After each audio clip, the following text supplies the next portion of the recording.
this was an excellent rebuttal. Excellent response from Dr. Rob Stadler and Dr. James Tour. And I love the videos Dr. Tour puts out on his channel because the way they're edited, the editor does an excellent job. They're engaging. Dr. Tour and Dr. Stadler, great speakers, well-studied, clearly. And they do it in a really professional manner. But I also like that Dr. Tour, he's aggressive. He's confident in his responses, and same with Dr. Stadler, but they do it in a cordial way. Whereas you have a video put out by these evolutionists, you got someone like, Dave Farina, who's contributing nothing. He's just like that guy in the background that's just saying liners or slogans. He's not adding anything to the conversation. He'll slip in the odd curse word here and there, just a very unsophisticated person. And anyways, Dr. Stadler and Dr. Tour did an excellent response here. And so, Matt, I wanted to show you this part on the statistical hierarchy argument from Erica. She's been using this for a while. If you go back to a formal debate I did with Erica, maybe 5 years ago, time flies by when you're having fun on modern day debate, I rebutted this statistical hierarchy argument even back then. And the evolutionists have used it many times since, because when you look to these papers that are testing universal ancestry and separate ancestry, they're basically assuming that the creation model starts off with a clean slate in terms of hierarchical patterns in the created kinds. Okay. So right off the bat, you're testing a straw man model. Like they think the designer is designing like this, even though he didn't. And then they refute or preclude that model and think the common descent model is correct. No, the second God designs the biological world with pre-existing DNA differences or created heterozygosity, that means you have DNA differences within species and across species. And so if scientists were to come around an hour after creation, Matt, and they were to do a DNA analysis of all these original created kinds right after creation, and they were to compare genomically, they would find hierarchies. They're going to conclude these hierarchies are due to descent, even though those creatures were just created. And they're going to find even more genetically similar related than we are today, since we've been diverging and mutating more. Yeah, with still hierarchies. But yet that's true, because then no mutations have accumulated, which means all the DNA differences there at creation were what, Matt? Front loaded. Right. And so these papers basically test, but not assuming that God would create hierarchically. The second God creates hierarchically, these papers that people like Eric and Dan cite to test ancestry and test these models, they're basically worthless because they're not testing the real design hypothesis. So I wanted to cover this part, Matt, and then get your thoughts, brother. So I'm going to go on mute. Here we go. This paper that I love, and it's called Statistical Evidence for Common Ancestry, Application to Primates. And the reason why I love this paper is because it specifically tests the creationist model of separate ancestry, and it specifically compares it to the evolutionary predictions, and it specifically does it with the one group that they cannot have common ancestry in, which is humans to the rest of the primates, and it specifically compares biogeographic evidence, fossil evidence, and genomic sequencing. And I would just like to read you guys an excerpt from it. That sounds pretty high confidence to me. So you can see the incredible enthusiasm they have for this paper and how relevant it is, they're saying, in defeating this model of the forest of life and strongly preferring this tree of life. I also think it's kind of funny how Erica gets super excited over the p-value of the statistic. So if you look at Dr. Stadler, who we've had on 3 times on this channel, I think you were present for at least 2 of them, Matt. So Rob Stadler does a good job at refuting evolution. But here in his image, this is his slide, he says big hidden assumption. Have a look at this, Matt. No correlation structure at the start of life. Therefore, observing a correlation structure in extant life strongly infers common ancestry. What he means by that, I believe, is the hierarchical patterns, the structure of life. So if God created hierarchically, right? Because if they're assuming that it's just bushes with no correlation at creation and correlations only come about after the fact, well, then that would be wrong, wouldn't it, Matt? That's what I like so much about the genetic boundary study. Is it literally takes you back to creation, and there is no convergence on what they say is related to common ancestry. That's what they need for evolution to be true. Yeah, that's a good point, brother. Okay, watch what he says here. Is a great rebuttal. When they in the paper when they run this test. And when I say that the p-values are infinitesimal, they give you specific comparisons here. They say you are more likely to draw the same atom twice in a row. I can't remember if it's with replacement. In the entire universe, you can pick an atom at random. You're more likely to get that same atom twice in a row than get this signal. Common ancestry is not the reason for it. But if the signal is hierarchical patterns and overlap, then no. Again, we've pointed out many times that God could have created hierarchically.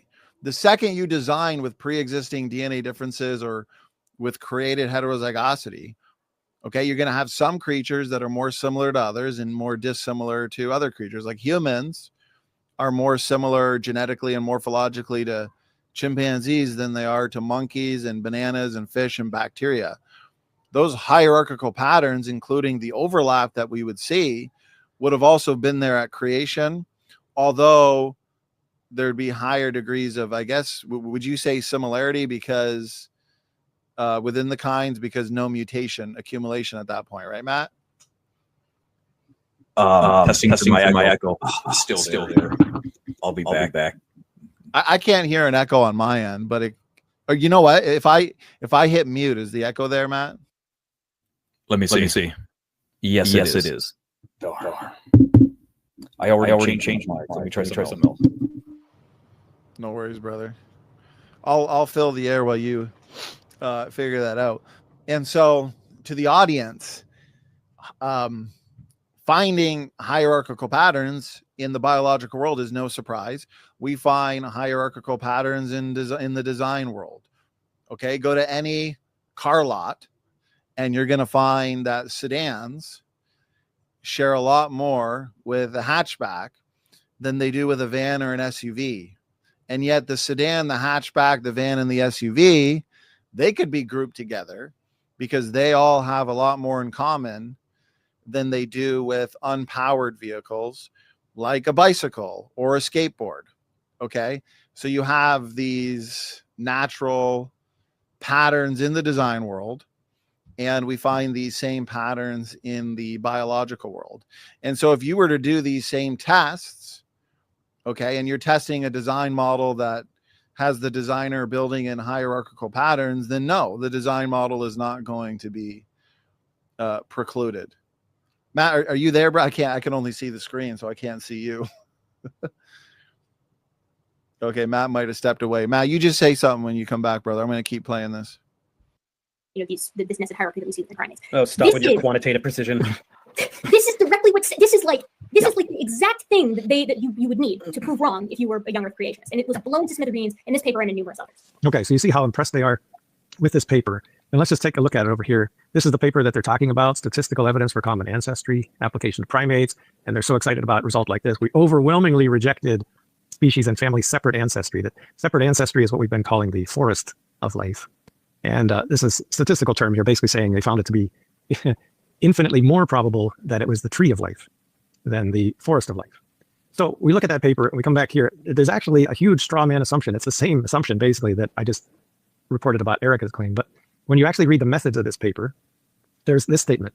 We assume, there's an assumption, we assume that each family ancestor at its origin acquired character states at each character independently of all the other family ancestors. So in other words, like I just said, here's the assumption they're making. In other words, they're saying that we're going to assume a designer of life over here would start with a clean slate for each and every one of these starting kinds of life. That's their assumption. And so when they find correlation structure here. So how I interpret that is they're assuming no hierarchical structure at creation. Would that be right, Matt? Correct. Oh, great! I'm still echoing. I'll try to talk slower. If you have nucleotide sequences, take telomeres, those sequences are going to be the same in life because their functions are the same. How can God create empty vessels starting out with no similarity when similarity is required for function? So it's a straw man to start out with such a ridiculous concept. Oh, my echo's gone. So for some reason, the echo only shows up when, I think I might know what it is. I think StreamYard altered the screen share, because the same problem happened to me the other day before I went live when someone was testing the screen share.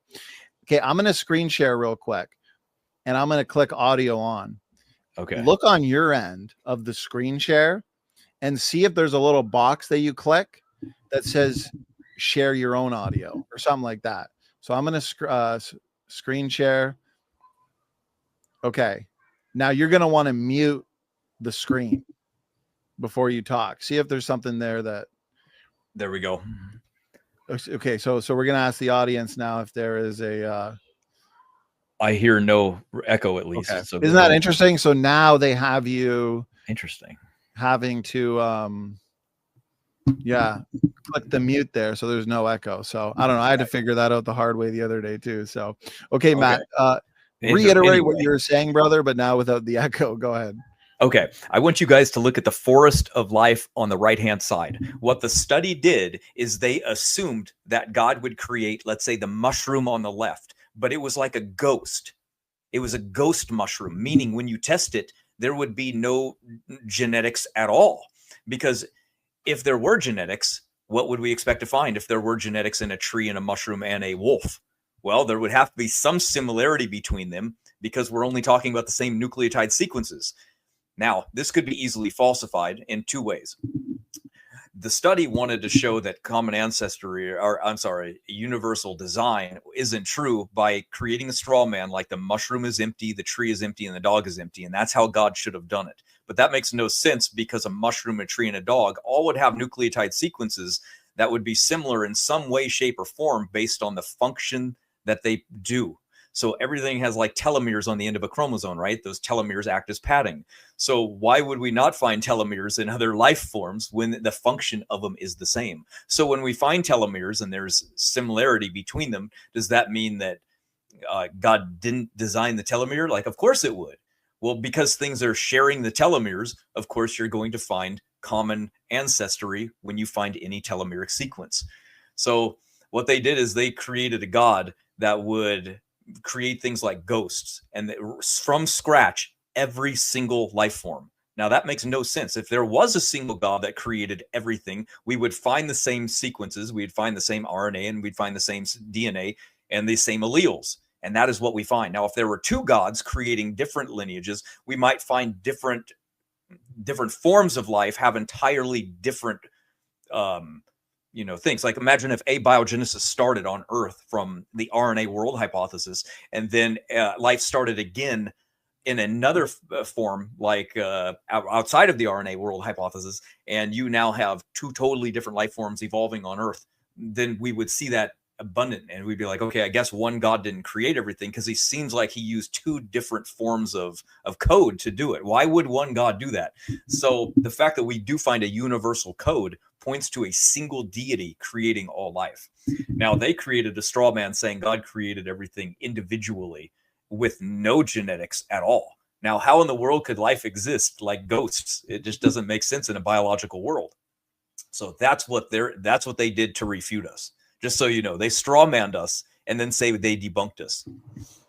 Yeah, well, I think they would have assumed that the original created kinds or design forms of life would have had DNA, genetics, proteins, RNA, all that stuff, of course, but there would have been no hierarchies at creation, basically. No correlation at creation. But as you're saying, God creating hierarchically is good engineering, because when we as human engineers design things, those things also fall out hierarchically, even though we know there's no common descent there, of course.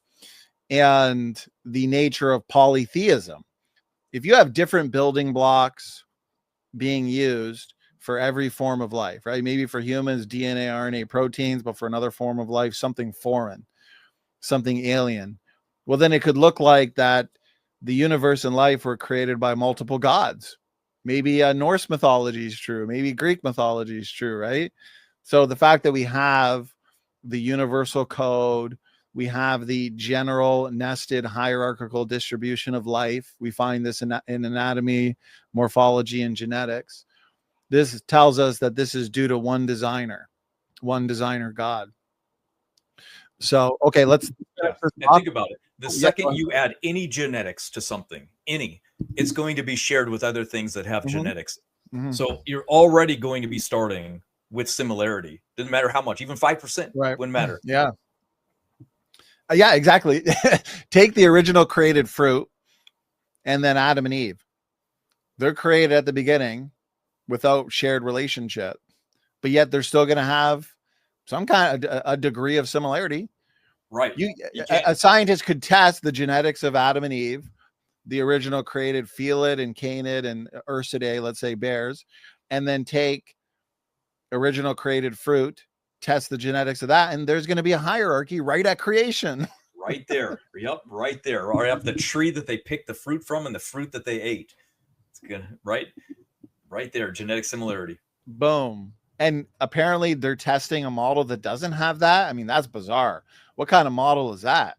Yeah, weird is what it is. Yeah, exactly. And that's why the phylogeny challenge that Aaron Ra has issued for years. I mean, it's been demolished, it's been answered, but that's basically what it assumes, that there would be no hierarchies if creation's true, which is ridiculous. I want to challenge any car manufacturing company to build a variety of cars. Typically a car company, they got to have their sedans, they got to have SUVs, they got to have vans, hatchback, crossovers now, which almost look like a transitional form. You got to have that variety or else you're not going to be a successful car company. Okay, so I challenge any car manufacturer to build that variety of vehicles, but do it in a way where there's no hierarchies. Would that even be possible, Matt? No, you can find similarity even in a bicycle and a motorcycle, right? So completely unrelated things, you'll find a similarity there. And then they'll say, Matt, we love this one. Oh, but if creation's true, why do whales, which we classify as mammals, why do they share more with a hippo, which is a land creature, than a shark? That refutes the separate ancestry model, because if God created hierarchically, then you'd expect the whale and the shark to be more similar because they both live in the water. Meanwhile, explain why that's such simple thinking, Matt. Meanwhile, they have to use convergent evolution to explain why they're so different genetically in the water. And it's us that can explain why mammals would share more genetic similarity based on the function of what's going on. So when these sequences are creating a creature, you would expect mammals to something that like have ribs and how about bone structures like a whale and a hippo would have. You've already got that entire sequence now for forming those bones that sharks do not have. Boom. So you're going to find more dissimilarity even within the same environment, because the sequences are based on functional design, a prediction by young earth creation, not evolution. You nailed it. Just because a creature's in the water doesn't mean that it's going to have to, by definition, share the most with other water creatures and not have a higher degree of similar to anything on land. I mean, that's very superficial thinking. And you just nailed it. Dr. Jensen made a similar point. He says, superficially, since whales and fish live in the water, you might be tempted to group them together. However, despite their superficial outward similarity, they strongly diverge where? At the physiological level. Okay, even Linnaeus recognized this, which is why he categorized whales as something other than sharks. Matt, I went a whole step further in the design world. See, to counter any of these arguments from homology, transitional forms, and nested hierarchies, we as creationists, we shouldn't be able to find an analog in the design world. And yet all of their challenges, what do, Matt? We always find an analog. Notice this, brother. Okay, you've got a cruise ship, a sea-doo, and a ski-doo. Okay, this here is for the land. This here is for the water environment, and a cruise ship is for the water environment. But guess what? You start testing and analyzing all the parts of these three modes of transportation, design objects. You know what you're going to find? This sea vehicle is going to share more with this land vehicle than to the cruise ship. What does that mean? Doesn't mean anything. What about this? You got a skateboard, a surfboard, and a sailboat. Your sailboat is meant for the water. Your surfboard is meant for the water, but your skateboard is meant for what? Land. You want to start comparing all the similarities and dissimilarities here? What are you going to find? Your skateboard is more similar to your surfboard than the surfboard is to the sailboat. But wait a minute, the sailboat and the surfboard, they belong in the water. Why is that the case? You know what I mean? You see the failed logic in the evolutionary thinking? Exactly. It's just poor, kind of like all their arguments are, actually. That's right. Okay, let's finish off this video, brother, and then we'll call it a night here. I'm going to go on mute.